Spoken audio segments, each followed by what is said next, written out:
Donc autant qu'on démarre tout de suite. Ouais, c'est noté. Bonjour à tous, merci beaucoup Lucia pour l'invitation. Alors du coup, je vais vous présenter l'étude sur le réemploi des emballages, donc qui évoque Lucia sur le potentiel de développement du réemploi des emballages par secteur. Donc Un cette petit étude, point, elle a été... excuse-moi Marianne, Ouais. je suis désolée de t'interrompre, juste pour vous informer qu'on enregistre la présentation. Donc si tout le monde est d'accord et qu'il n'y a pas d'objection, l'enregistrement a démarré. Vas-y, tu peux y aller Marianne. Du coup, pour ça, je vais rentrer dans le détail sur très rapidement, donc juste rappeler ce que c'est l'Observatoire du réemploi et ses missions. Le réemploi des emballages, la comptabilisation du réemploi des emballages en France, qui a été aussi la base et la structuration pour pouvoir arriver à réaliser des chiffrages sur les potentiels de développement du réemploi des emballages par secteur et du coup ensuite la fameuse étude. Donc, très rapidement, l'Observatoire du réemploi et de la réutilisation, il a été instauré par la loi Climat et Résilience et il a été positionné au sein de l'ADEME, notamment précisément au sein de la DSREP, donc Direction Supervision des filières REP. Et donc le périmètre, ça inclut l'ensemble des filières REP qui ont des objectifs de réemploi-réutilisation, dont la REP emballage ménager actuelle et les REP emballage à venir. Donc l'objectif, c'est d'être une structure d'expertise et d'aide à la décision sur le réemploi et la réutilisation. Donc, l'objectif, c'est de faire émerger un vocabulaire commun sur le réemploi et la réutilisation, de disposer de données de référence et d'analyse utiles pour diffuser l'ensemble de ces connaissances sur les activités de réemploi, mais aussi de permettre un reporting de données auprès de la Commission européenne. D'aider à la décision les acteurs, notamment concernant certains dispositifs visant à favoriser le réemploi et la réutilisation, ou encore la fixation d'objectifs nationaux pour augmenter la part de produits ou emballages réutilisés et réemployés mis sur le marché. Donc l'objectif, c'est vraiment d'être un lieu de centralisation des informations sur le réemploi et la réutilisation et de le diffuser à l'ensemble des acteurs concernés. Donc si on se focus spécifiquement sur le réemploi des emballages, donc il y a une trajectoire nationale qui concerne tous les emballages mis sur le marché en France. Donc je ne vous apprends rien, donc ça représente 5 d'emballages réemployés mis sur le marché en France pour 2023, exprimés en unités de vente ou équivalent unités de vente, et la cible, c'est d'atteindre 10 en 2027. Donc j'ai remis là les textes réglementaires et puis ce PowerPoint pourra vous être envoyé.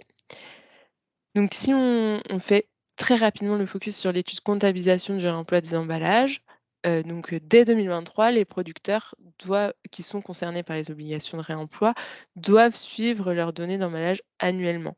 Donc l'étude, elle définit les méthodologies de comptabilisation qui permettent aux producteurs de suivre ces données d'emballage pour calculer leur proportion annuelle d'emballage réemployé mis sur le marché. Donc les déclarations, elles devront être faites par les producteurs, donc pour les emballages ménagers directement auprès des éco-organismes auxquels ils sont adhérents, et pour les emballages de la restauration et les emballages industriels et commerciaux. Comme il n'y a pas encore les REP qui sont effectives, en tout cas sur l'année 2023, les données, les données seront à déclarer donc directement à l'Observatoire du réemploi via un questionnaire en ligne qui sera disponible donc sur le site web de l'Observatoire. Donc la déclaration, elle ouvrira à partir du 15 février. Et il peut y avoir aussi la possibilité, comme le permet le décret, de déclarer au sein d'une structure collective. Il y a des acteurs qui se proposent, notamment sur des périmètres bien précis, de faire cette agrégation de collecte pour ensuite nous les remonter à l'Observatoire du réemploi.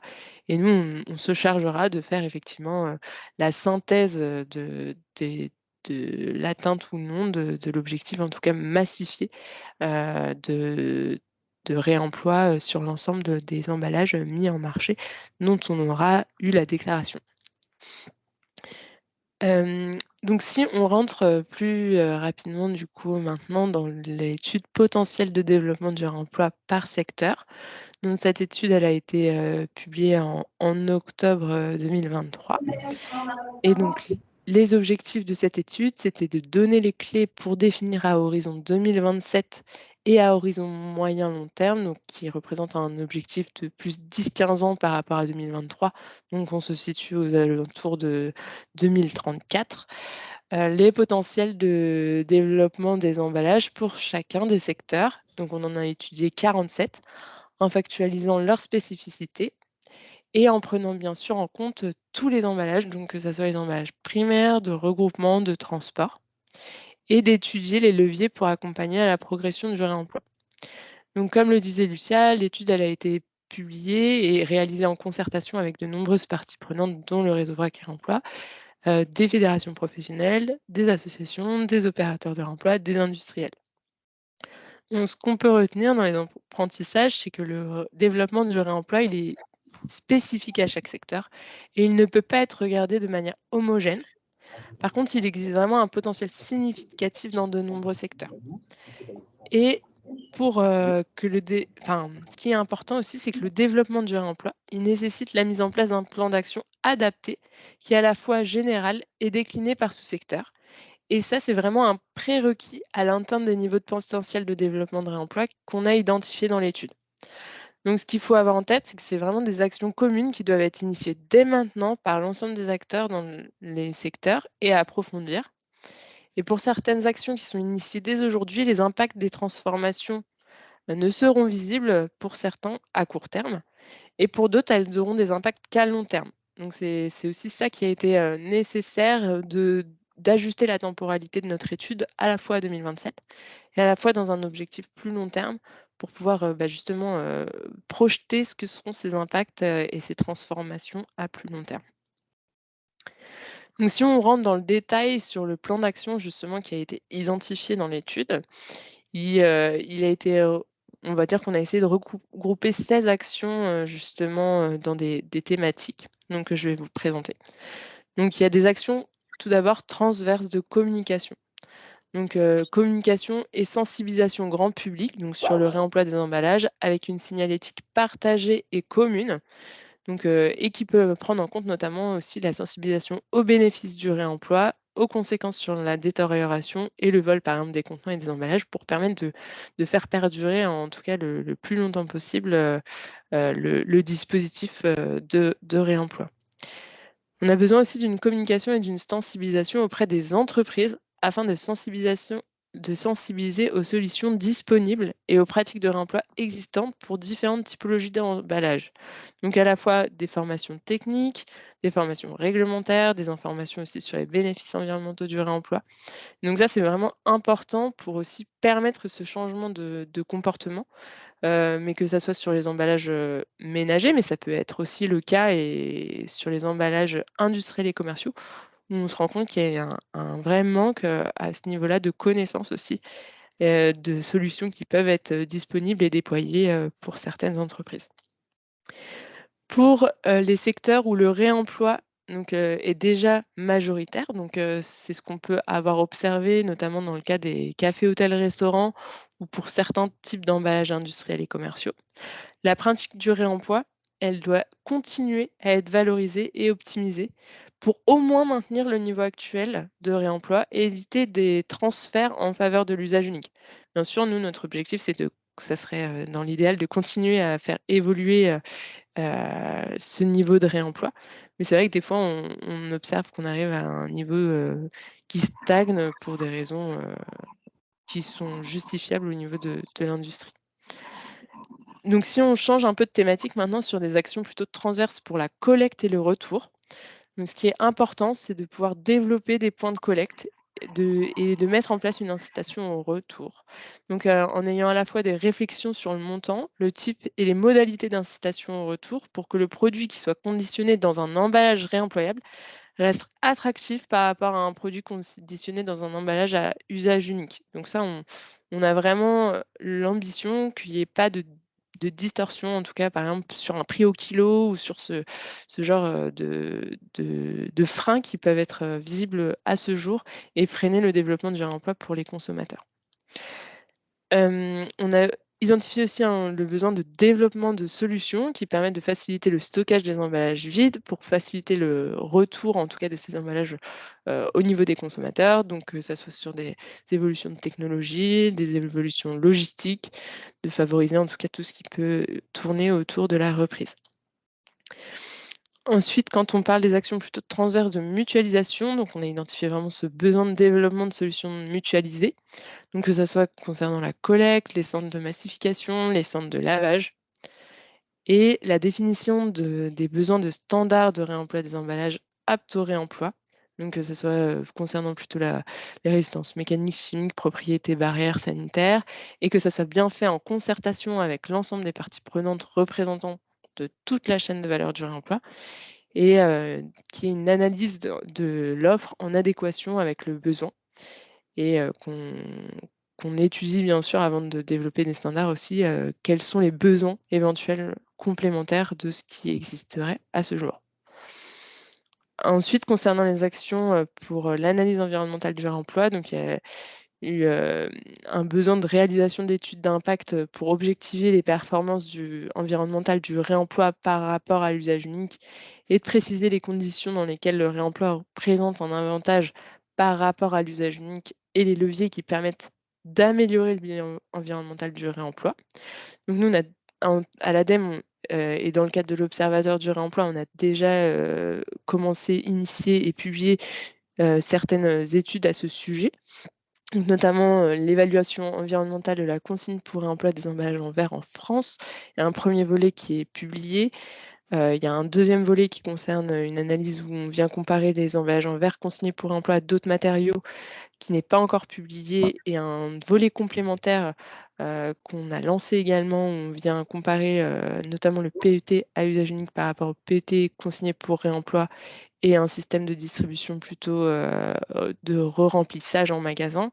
Donc ça, c'est un volet complémentaire qui est en cours, et du coup, le volet B et le volet C donc, seront normalement publiés au plus tard été 2024. Et en complément, on a également réalisé un cadre de référence pour pouvoir guider les commanditaires et les prestataires dans la réalisation d'ACV. L'objectif, c'est de pouvoir donner à tout le monde les clés pour poser les bonnes hypothèses viables et utiliser les données les plus robustes possibles, et pour pouvoir à terme que l'Observatoire du réemploi puisse capitaliser sur l'ensemble de ces ACV qui auront suivi ce cadre méthodologique pour pouvoir en tirer des enseignements sur l'ensemble des travaux qui ont pu être réalisés.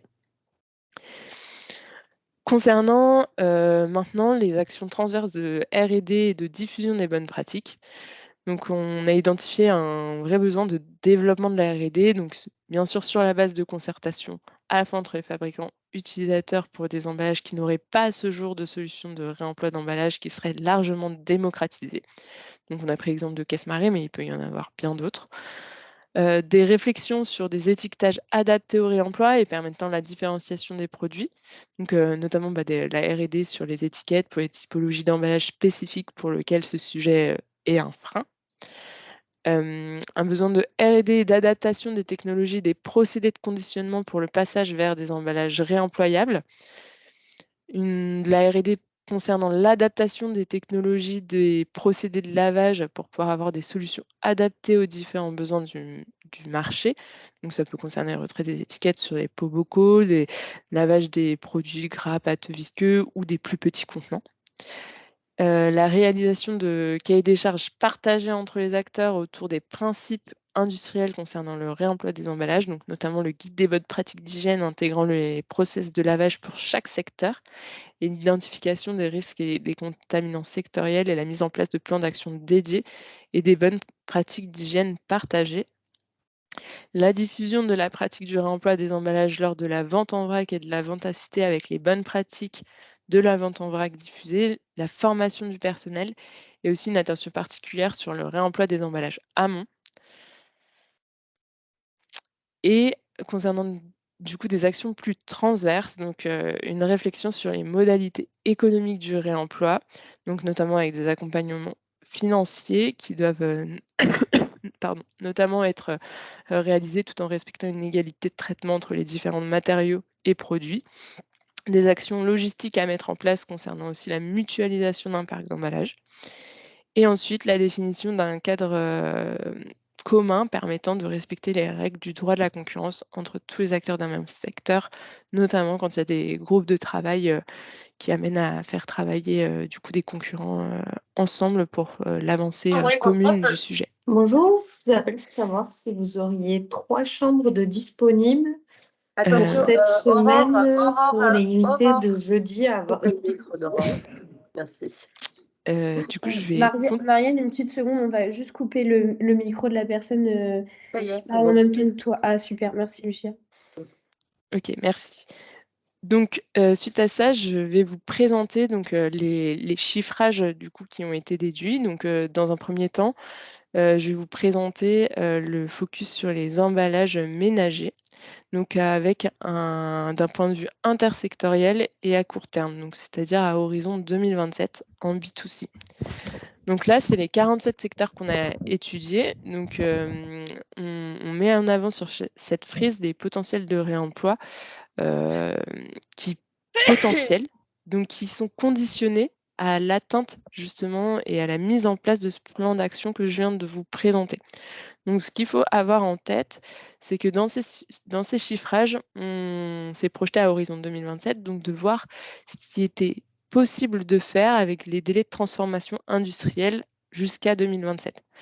Donc, ce qui s'explique, c'est que, on a regardé notamment quels sont les produits pour lesquels à ce jour, ils sont déjà, par exemple, conditionnés dans des, emballages en verre, donc qui soient à usage unique et on sait qu'une évolution, en tout cas, des lignes de conditionnement pour passer du verre à usage unique à du verre, réemployé nécessite des changements, mais qui sont maîtrisables et réalistes dans un horizon de temps jusqu'à horizon 2027.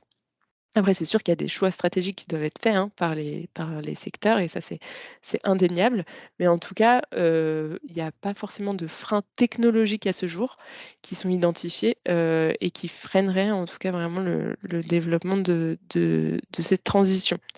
Donc si on rentre un peu plus dans le détail, il y a aussi, on a regardé du coup des potentiels, de substitution. Mais ça justement, ces potentiels de substitution, de changement de matériaux, dans un horizon à 2027, c'est trop court en termes de transformation industrielle, de choix d'investissement et des délais, de transformation de l'intégralité d'un parc, industriel pour en tout cas avoir des conséquences visibles, même s'il y a eu des choix qui ont été faits aujourd'hui et du coup, ça, c'est des chiffrages qui ne sont pas visibles en tout cas à horizon 2027, mais qui par contre le sont sur l'horizon moyen long terme, donc que j'ai expliqué tout à l'heure, un horizon plus 10-15 ans. Donc ça, on y reviendra juste après. Et ensuite, bah, c'est vraiment aussi, des potentiels sur des choix de consommation, donc qui peuvent être plus structurants, donc notamment sur, les fruits et légumes, où on voit que, bah, c'est un potentiel très important et il n'y a pas de vraie évolution industrielle, c'est vraiment des choix aussi de consommation. La restauration collective, donc elle a un potentiel très important, notamment lié à l'évolution réglementaire, hein, qui impose en tout cas, dès, heu 2025, 1er janvier 2025, du coup, en fonction des tailles des structures de la restauration collective, de ne plus proposer d'emballage en plastique. Donc, forcément, il y a une vraie orientation, qui est étudiée, en tout cas au niveau des collectivités pour passer du coup au bac, gastronome réemployable. Donc, ce qui est en CHR, bah, c'est déjà en tout cas des choses qui sont visibles et qui sont déjà très développées. Il n'y a pas d'évolution, industrielle nécessaire, mais vraiment par contre une accélération, de la logistique et de permettre le maintien, voire l'accélération en tout cas de la dynamique sur ces sujets.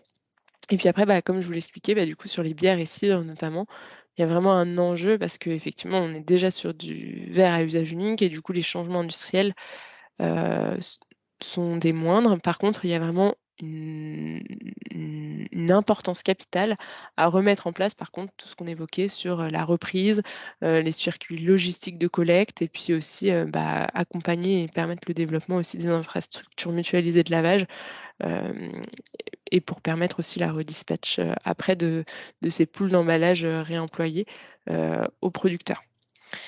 Ensuite, il y a eu aussi, ce qui a été pris en compte, l'évolution aussi des ventes, notamment en vrac, donc notamment tout ce qui peut concerner épicerie et du coup, c'est ce qui explique, notamment des potentiels, de réemploi plus importants, en tout cas sur ces catégories de produits qui sont notamment non fragiles, et qui, à ce jour, sont déjà plutôt développés dans les produits, en vrac.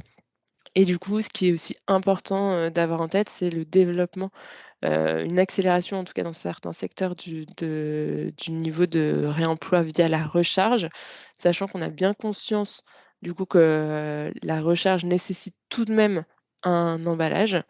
Et du coup, c'est pour ça que dans l'étude comptabilisation du réemploi et telle qu'on l'a appliquée aussi aujourd'hui à ce jour, c'est que le réemploi via l'usage d'une recharge ne compte que pour 0,5 réemploi, puisqu'il est forcément associé à un emballage à usage unique. Donc ensuite, si on regarde un peu plus dans le détail pour un horizon plutôt moyen-long terme, donc on voit qu'il y a quand même une évolution hein, de la frise, où justement les secteurs visés, en tout cas, sont plus largement impactés. Et donc, c'est plus uniquement les produits qui, à ce jour, sont conditionnés dans des emballages en verre. Donc, il y a vraiment des réflexions, par contre, pour arriver à ce niveau de développement, où il y a des besoins de R&D, comme on a pu le voir tout à l'heure, et quand même des incertitudes, mais qui, en tout cas, projettent et sont de bon augure, en tout cas, par rapport aux freins et leviers qu'on a identifiés. Donc on voit en tout cas, que la tendance, sur tout ce qui est boissons, en tout cas, sont un peu en tête, de potentiel, de développement du réemploi.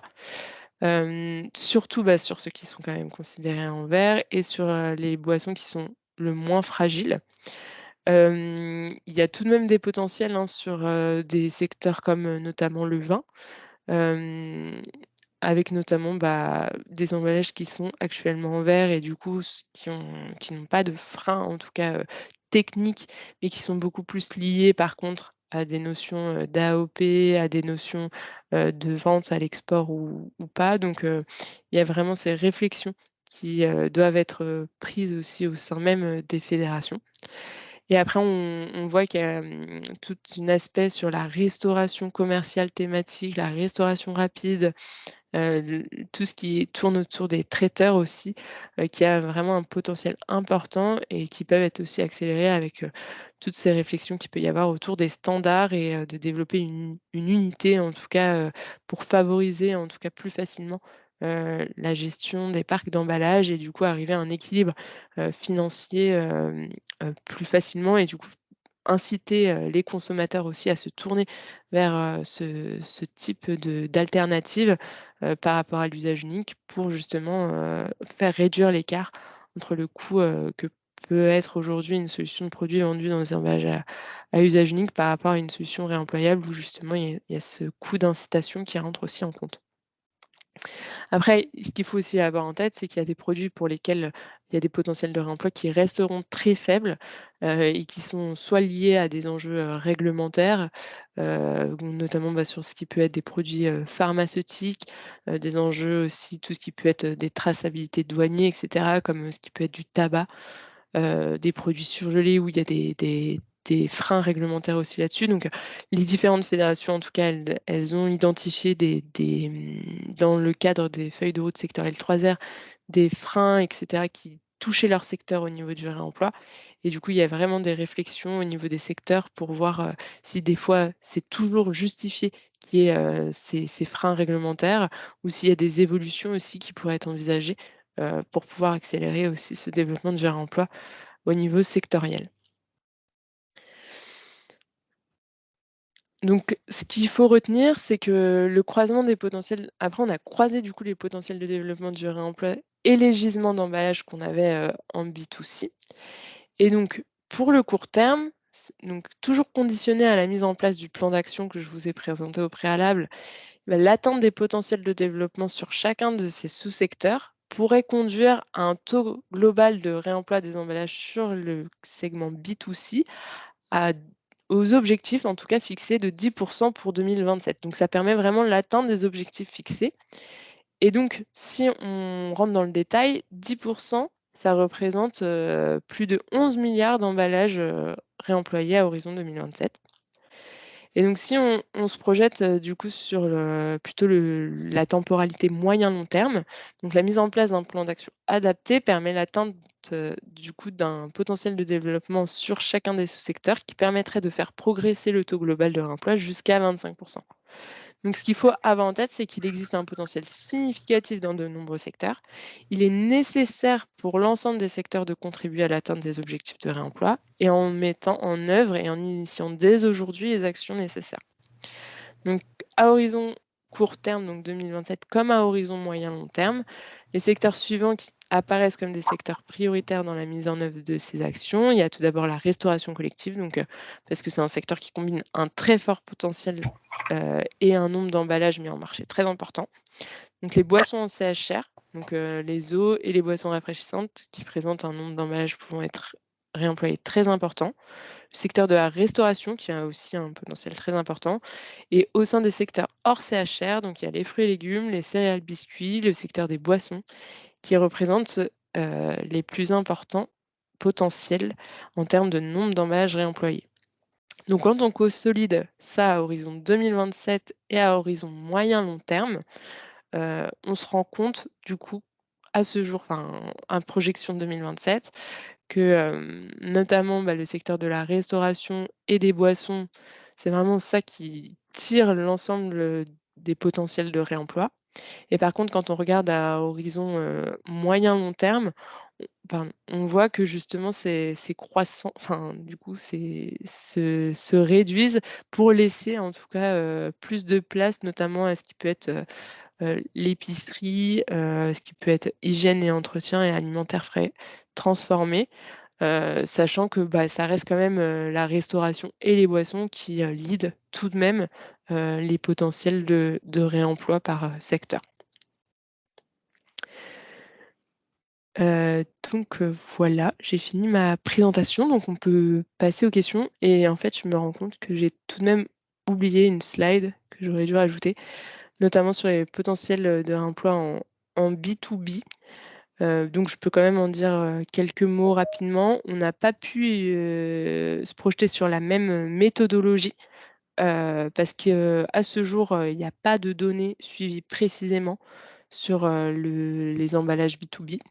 Donc on a fait des entretiens et on est allé creuser plutôt par typologie d'emballage plutôt que par secteur d'activité. Donc ça, Lucia, je pourrais le rajouter, en tout cas le slide dans la présentation que je vous enverrai.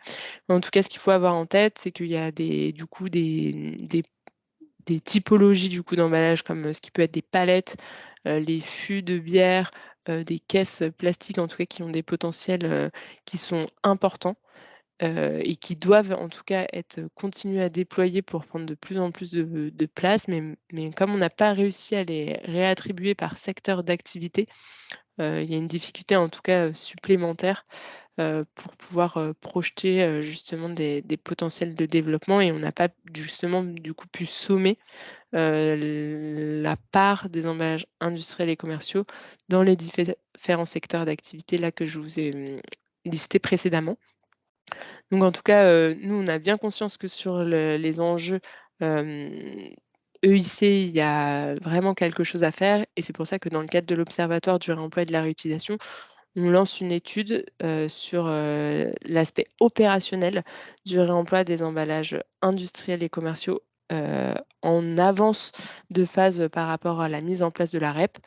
Et donc du coup, ça c'est une étude qui va être lancée très prochainement, premier trimestre 2024, et où effectivement, en tout cas, vous pourrez tout à fait avoir les informations sur le cahier des charges et puis on pourra faire un appel à manifestation aussi d'intérêt pour participation notamment au COSUI. Voilà. Du coup, je laisse place aux questions. Lucia, je te laisse du coup m'informer parce que je vois pas du coup, mais je Oui, peux t'inquiète pas. quitter. Alors, il y a pas mal de questions. Merci beaucoup, Marianne, c'était très clair. Et merci aussi d'avoir laissé ce temps d'échange de 30 minutes, ce qui, à mon avis, va pas être, va être assez nécessaire.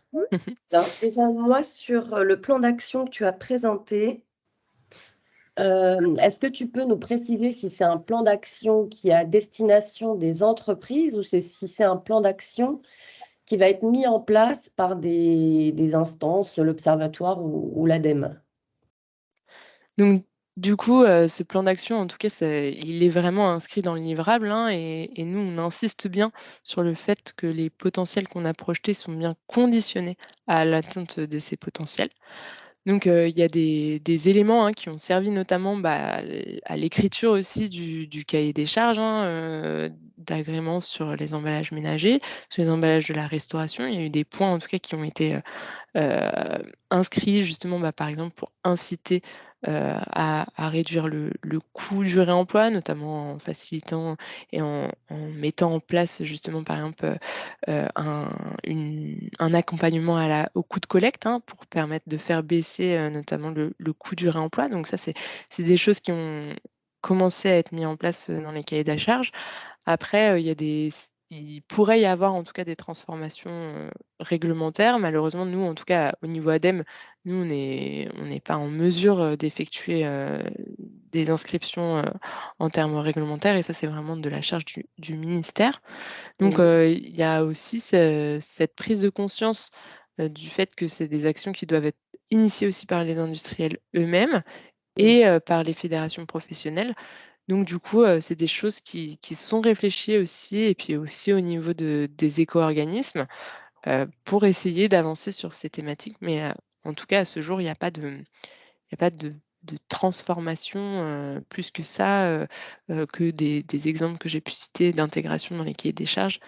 Mais en tout cas, nous, c'est vraiment un prérequis. On va pousser, pour essayer de faire en sorte que, ces actions, en tout cas, elles puissent, au fur et à mesure, être inscrites pour faire avancer le réemploi. Mais en tout cas, c'est un bon support Ouais, tout à fait. pour permettre les échanges. Merci Marianne, parce qu'effectivement et pour information, nous avons intégré, plus ou moins, fidèlement le plan d'action, de cette étude dans notre feuille de route, hein. Donc, il y a beaucoup d'actions qu'on essaye inscrire dans la loi. Je pense notamment, à des obligations de reprise, pour les distributeurs. Aujourd'hui, on sait qu'ils n'ont pas d'obligation. Je pense aussi au sujet de la sanction et il y a une question, hein, sur, le contrôle et les sanctions de ces obligations de réemploi. Donc voilà, nous, on s'est beaucoup inspiré de ce plan d'action dans notre feuille de route, qu'on a retravaillé et qu'on vous présentera. Et alors ma deuxième question sur le plan d'action, c'est donc quand tu parles de développement des points de collecte, dans le plan d'action, est-ce que vous imaginez, le développement de points de collecte chez les distributeurs ou également, dans la voie publique? Ce qui voudrait dire de travailler, non pas uniquement à une obligation de reprise pour les distributeurs, mais peut-être aussi pour les collectivités locales. Donc nous, on n'a pas présagé du mode de déploiement, en tout cas de la reprise. En tout cas, il faut, mettre en place, une diversité la plus nécessaire, en tout cas pour permettre la reprise. Alors après, justement, c'est des travaux complémentaires. Enfin, nous, on est vraiment, allés quand même assez macro dans l'identification des freins leviers. On a quand même, réalisé plus de 500 fiches, sous-sectorielles, basées sur les freins leviers par rapport à des échanges, des interviews qui ont pu être faites et donc ça, ces 500 fiches, sous-sectorielles, elles sont disponibles, hein, en téléchargement sur, le site de la librairie ADEME. Mais par contre, c'est vrai que c'est des études, complémentaires qui devraient être menées pour identifier, quel serait le maillage le plus pertinent et le meilleur déploiement et qui doit être impliqué pour permettre justement une reprise, diversifiée et la plus adaptée, aux besoins. Donc ça, en tout cas, on n'a pas la réponse, Mmh. sur le mode, en tout cas, de déploiement, de ces points de reprise. OK. Autre question et après je vais passer, la parole aux adhérents. Tu as parlé de l'obligation de déclaration et donc notamment de la déclaration qui va être ouverte à partir du 15 février 2024. On a reçu, nous, un email qui concerne uniquement, pour le moment, la déclaration des emballages industriels et commerciaux et des emballages de la restauration. On est d'accord que pour l'instant, il n'y a pas, de dispositif de déclaration pour les emballages B2C, enfin les emballages ménagers? Donc pour ce qui est des emballages ménagers, l'obligation, elle est claire, elle incombe aux éco-organismes, en fait. D'accord. Donc OK. du coup, c'est les éco-organismes qui, eux, mettent en place, ce système de déclaration auprès de leurs Mmh. producteurs D'accord. et donc du coup, nous, on maîtrise pas du tout, cet aspect. On est en échange avec eux, mais par contre, c'est pas du tout, l'observatoire du remploi, en tout cas, qui gère cette partie. Nous, on est vraiment, positionnés en attendant la mise en place des REP du coup de la restauration et industriels et commerciaux, donc pour gérer cette période transitoire. Et donc c'est pour ça qu'on met en place en tout cas la collecte d'informations sur ces emballages de la restauration et des emballages industriels et commerciaux. Ok, très clair. Et donc, pour info, donc vous allez recevoir une newsletter dans les prochains jours dans laquelle je vous explique ce dispositif de déclaration, donc pour les emballages industriels et commerciaux et pour les emballages de la restauration. Et concernant les emballages ménagers, Citeo et l'ECO, qui sont les deux éco-organismes agréés, vont prochainement venir nous faire une présentation des outils qu'ils mettent à la disposition de leurs adhérents, de leur grille tarifaire, des soutiens, notamment aux opérateurs de réemploi. Donc, vous serez invités à participer à ces deux webinaires, l'ECO et Citeo. Alors, je passe aux questions sur le chat. Nous avons une question de Muriel Papin quelles sont les convergences, divergences entre ces potentiels de réemploi et la stratégie 3R et quels impacts, changements majeurs pour le prochain décret 3R?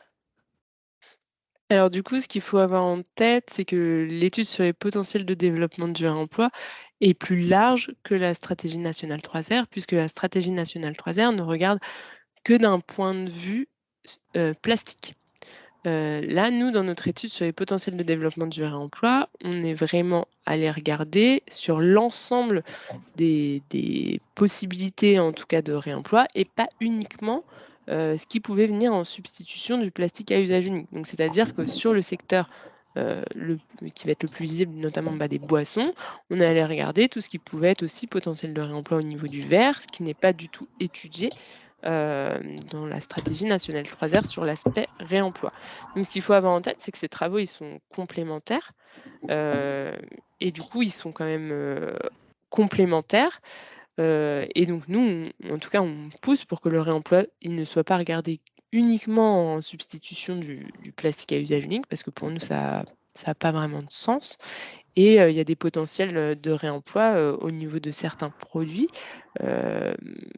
et qui sont pas du tout visibles dans la stratégie nationale 3R parce qu'on ne regarde qu'avec un prisme plastique.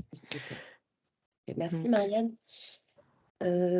Alors, deuxième question de Hervé, réseau consigne. Comment ont été déterminés les potentiels de développement du réemploi? Quelle a été la méthode? Donc du coup, alors ça c'est très détaillé au niveau de notre rapport, donc que je vous inviterai en tout cas à regarder. Ce qu'il faut avoir en tête, c'est qu'on s'est basé justement sur des hypothèses. Donc des hypothèses notamment sur les potentiels de développement donc, des emballages en verre. On a projeté à horizon 2027 des chiffrages de 90% en moyenne de potentiel de développement pour des produits qui sont aujourd'hui dans des emballages en verre à usage unique qui passeraient sur du réemploi. Après, il y a des exceptions qui ont été faites au niveau des secteurs quand justement c'était justifié. Donc en fait, c'est une méthode qui est tout à fait visible dans notre rapport. Par contre, je n'ai pas fait le choix de la détailler là parce que sinon, je pense qu'on y serait encore et il aurait fallu au moins 3 heures. Donc en tout cas, je vous invite à regarder dans le détail et tout est expliqué au niveau de chaque secteur, les hypothèses associées et celles qu'on a projetées justement par rapport au chiffrage 2018 pour pouvoir transformer justement aussi avec application de facteurs qui avaient été identifiés, notamment quand on a fait l'analyse des freins et leviers sectoriels. On a projeté justement des types de bonus-malus en fonction des potentiels de développement du réemploi au chiffrage pour justement permettre de passer du qualitatif au quantitatif sur la base des chiffrages 2018. Donc en tout cas, je vous invite à regarder plus dans le détail l'étude. Et puis, si vous avez des questions sur la méthodologie, n'hésitez pas à me les remonter et je pourrais soit y Tout à répondre, fait. soit interroger Marianne. Une question sur les contrôles, les sanctions. Aujourd'hui, on a un décret qui fixe des obligations aux metteurs en marché en termes de contenants réemployés, donc de déclaration et d'atteinte de ces objectifs de 10% en 2027. Qui contrôle le respect de cette obligation? Donc en tout cas, ce qu'il faut, avoir en tête, c'est que nous, en termes d'observatoire du réemploi, on est là pour, capitaliser en tout cas les données. Tout ce qui relève, plutôt de ce qui est sanctions, et cetera, ce n'est pas du ressort de l'ADEME et c'est du ressort du ministère, donc au niveau, de la DGPR et je voudrais pas dire de bêtises sur qui est en mesure de faire ces contrôles, mais du coup, je les laisserai répondre en tout cas sur ce sujet, plus en détail. OK, merci Marianne. Et sachez que nous, dans notre feuille de route, on pense qu'il y a vraiment un point faible sur cette réglementation. Alors, c'est pas du ressort de l'ADEME, hein, mais effectivement, on a un décret avec des obligations, mais en termes de contrôle et de sanctions, on trouve que le dispositif doit être amélioré et c'est des points que l'on porte dans notre feuille de route. Alors ensuite, j'ai une question de Nathalie. La loi AGEC a un objectif global de 5%. Ah, mais ça, j'ai répondu, je pense. Nathalie, hein, dites-moi si jamais c'est pas clair. Marie-Pierre est assez étonnée sur le potentiel de progression du réemploi pour les biscuits. Marianne, est-ce que tu... Ouais, alors du coup, j'essaie de regarder à horizon quel horizon? À quel horizon, Marie-Pierre? Tu peux ouvrir ton micro, hein, si tu veux. Oui, bonjour, m'entendez? Oui. Oui. Oui. En fait, c'était sur, ta dernière enfin, dans les dernières slides, en fait, où tu avais mis dans les potentiels, je crois que c'est la 14. Voilà.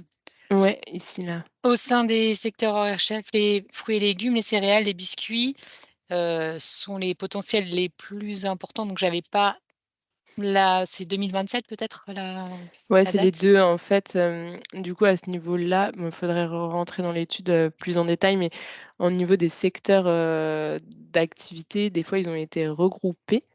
D'accord. Donc du coup, là, il faudrait regarder, mais quand je regarde ici, Ouais, je céréales, vois, biscuits et cetera, c'est ouais, un secteur en tant que tel. Donc du coup, c'est très possible que c'est la part après on a re-regardé, hein, au niveau de chaque secteur, on a essayé de regarder le plus en détail, le volume global, que pouvaient représenter les céréales, biscuits et cetera et on a essayé de détailler en apposant justement un facteur comme je pouvais l'expliquer bonus-malus, par exemple, en fonction du potentiel de développement du vrac ou, en fonction du potentiel de développement,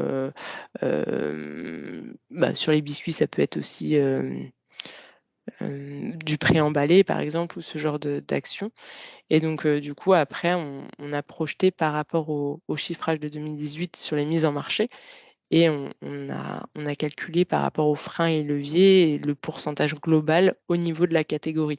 Donc des fois, c'est vrai que si on regarde que biscuits, peut-être que ça peut choquer, mais si on regarde plus généralement par rapport aux céréales, ça peut s'expliquer par exemple par la vente en vrac. Mais du coup, faudrait oui, regarder plus je en suis assez détail dans ouais, je suis l'étude. assez d'accord sur les céréales. C'est vrai que sur les biscuits, en fait, on est quand même sur des produits fragiles qui ont tendance, Tout à soit fait. à devenir rancir, soit on va dire à devenir tout mou.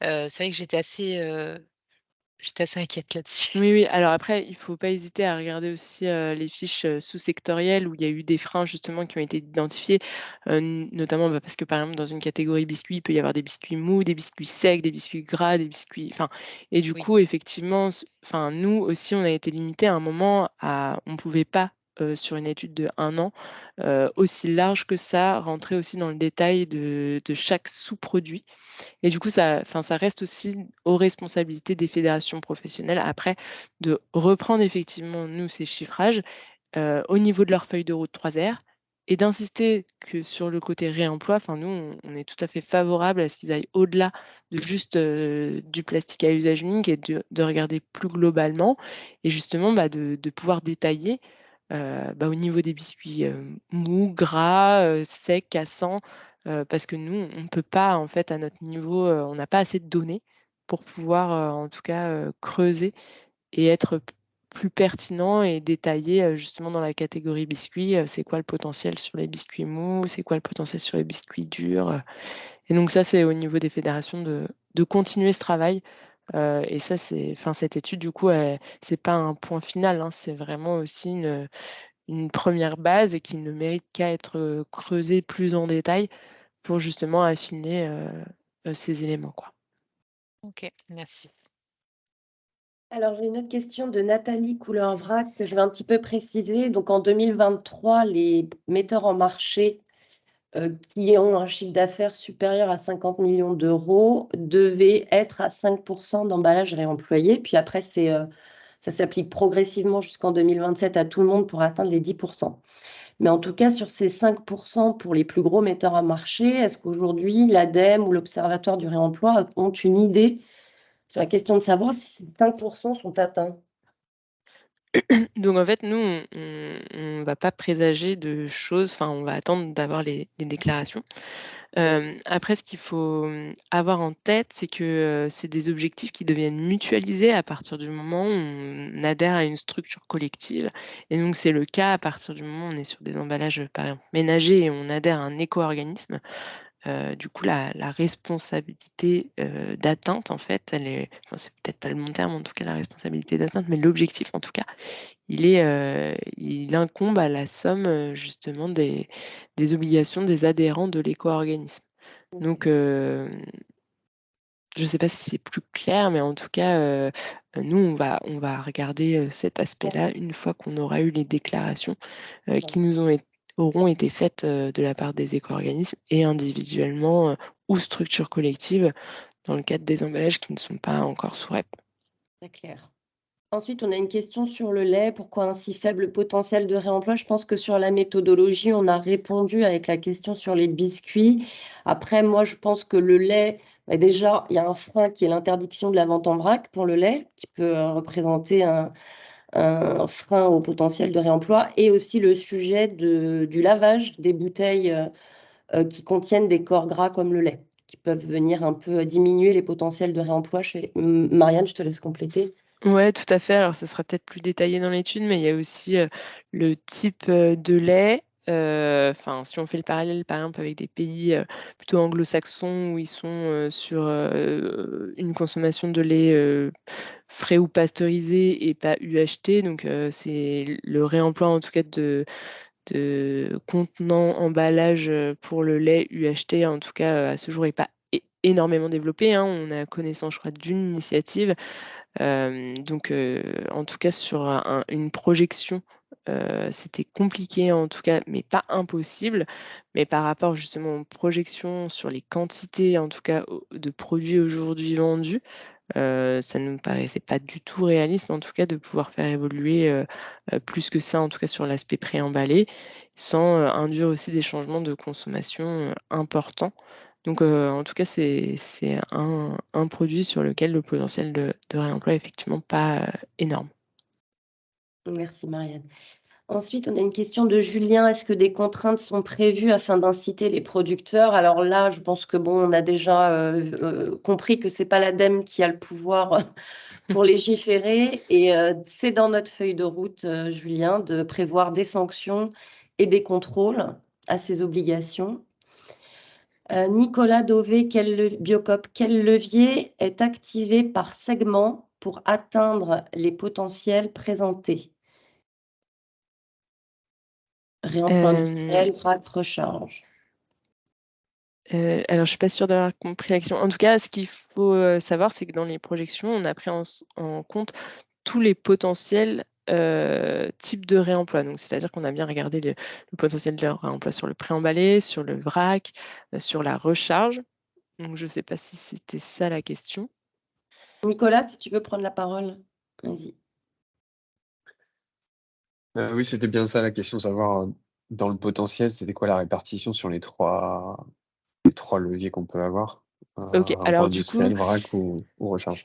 donc on a bien pris en compte, l'ensemble des 3 leviers, donc ça, c'était vraiment détaillé dans l'étude. Donc en fait, en fonction des secteurs, il y a des potentiels, qui sont plus ou moins importants, pour, certains types de réemploi. Donc par exemple, si on prend hygiène, beauté et produits d'entretien, le potentiel, de réemploi, au niveau de la recharge, il est très important.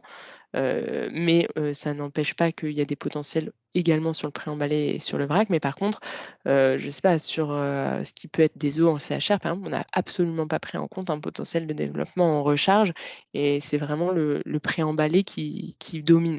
Donc ça a vraiment été étudié en détail par rapport à déjà ce qui existe sur le marché, ce qui existe ailleurs, ce qui est en cours de développement, et sur les potentiels aussi liés au niveau des échanges qu'on a pu avoir avec les industriels. Donc ça a vraiment été adapté, et donc ça c'est détaillé plus dans le détail dans le rapport. Merci Marianne. Une question de Laurent Arquetou. Est-ce que cette étude va conduire à une évolution de la loi AGEC et une individualisation des taux de réemploi par filière? Ça, c'est pareil, je pense que l'ADEME, on l'a compris, ne légifère pas, et que nous, par contre, on peut s'appuyer effectivement sur ces études, sur ces travaux pour porter des mesures, des actions concrètes auprès des pouvoirs publics. Comment ont été déterminés les différents potentiels? On a répondu. Est-ce que l'ADEME va également financer des projets comme les éco-organismes?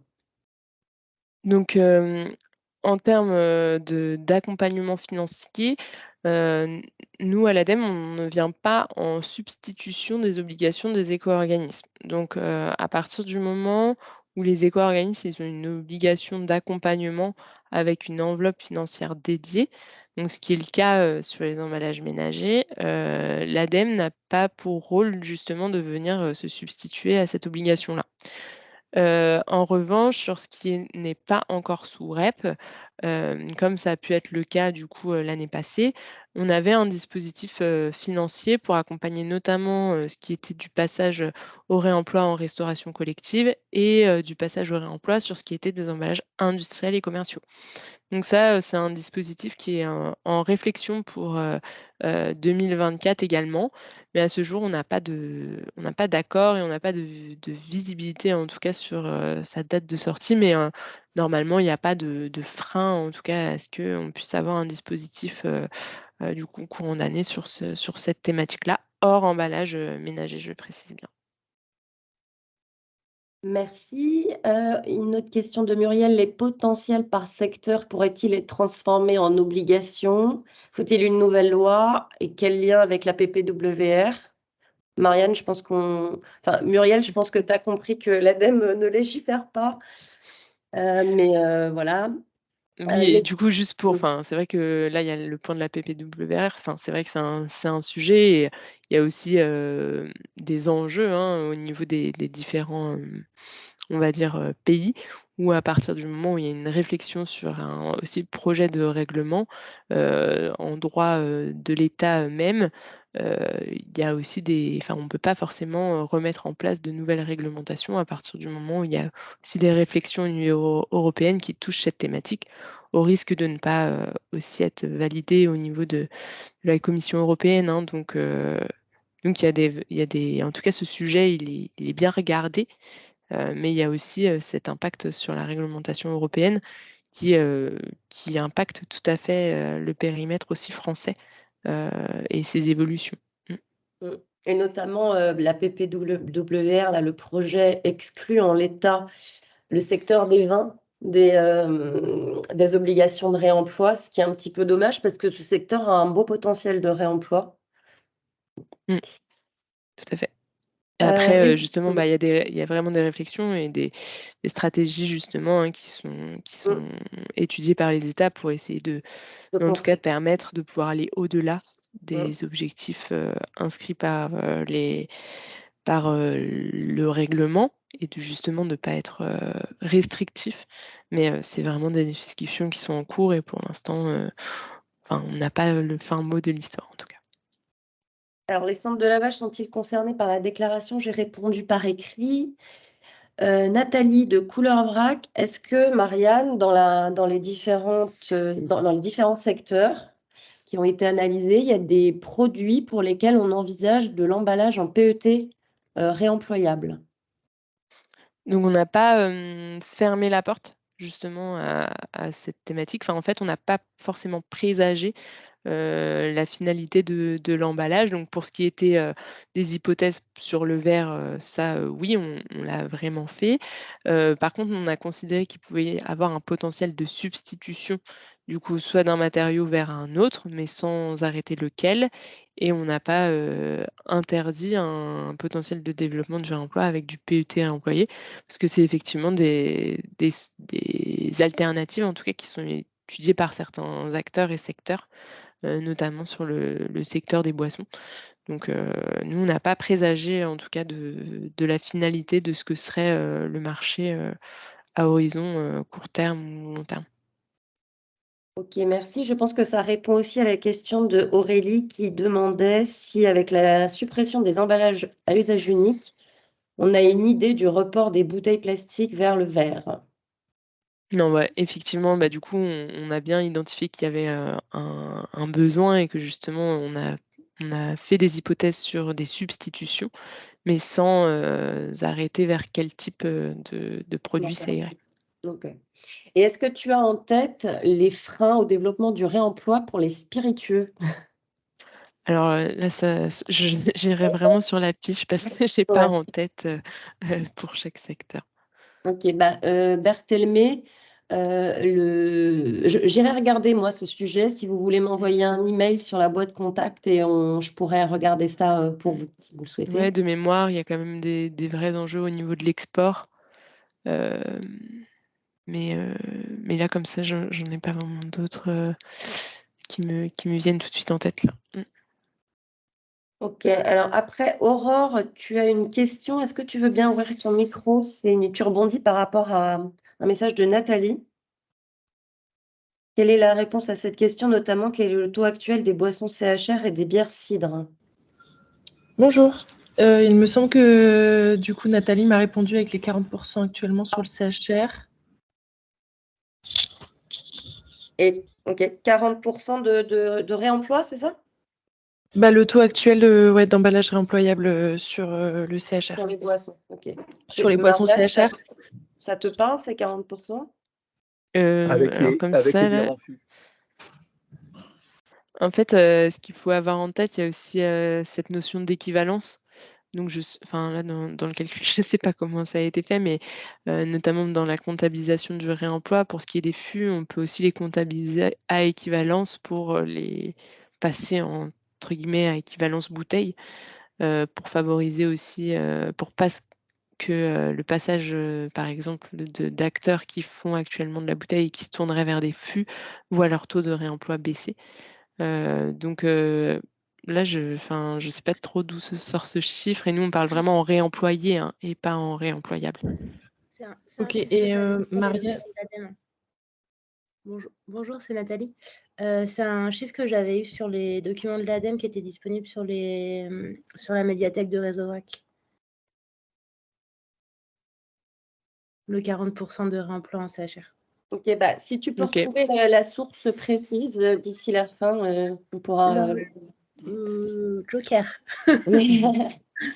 Alors, Marianne, maintenant, je oui, pardon. voulais juste rebondir. Marianne, est-ce qu'il serait possible d'avoir la même frise que celles qui ont été faites pour le court terme et moyen terme, mais avec l'état actuel? Je ne sais pas si c'était au début de la Ah non, présentation. justement. Nous, initialement, c'était bien ce qu'on voulait faire. On voulait se rendre compte de quel était l'état actuel. Mais en fait, Ouais. quand on a réalisé les entretiens et qu'on a essayé de creuser, en fait, personne ne suivait précisément la donnée au moment où on a lancé l'étude.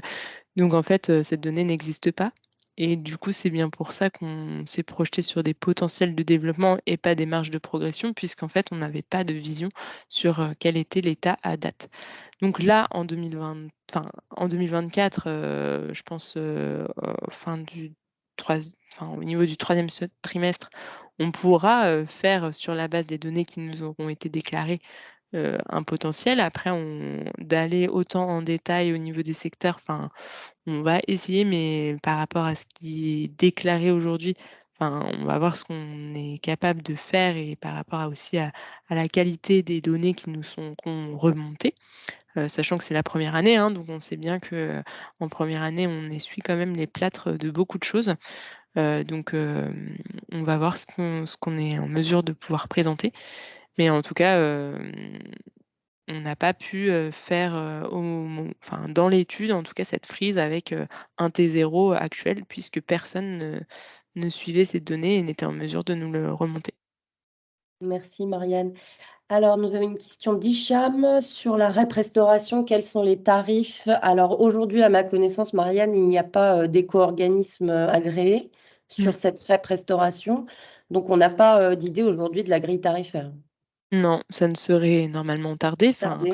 mais en tout cas, à ce jour, on n'a pas de visibilité. Et quand l'éco-organisme sera agréé, il viendra aussi présenter sa grille aux adhérents. Ensuite, Nathalie qui rebondit sur le lait en disant que les industriels ont largement investi sur le jetable et que ça va être compliqué pour eux d'adapter leur ligne de conditionnement. Donc, en fait, maintenant, ils ont des obligations et ils ont des soutiens aussi prévus dans les REP, notamment le fonds réemploi des 2 éco-organismes pour financer des solutions de réemploi. Donc, normalement, le sujet du financement n'en est pas plus un. Où peut-on trouver l'étude complète? Elle est dans la médiathèque, hein. Les fiches et l'étude ont été intégrées dans la médiathèque et nous pourrons, au moment où nous mettrons le support et le replay du webinaire, vous remettre les liens vers l'étude. Au niveau des spiritueux, problème sont les faibles rotations des bouteilles, par exemple, contrairement à la bière. Oui, et donc effectivement aussi le sujet de la nécessité d'avoir des standards pour le réemploi.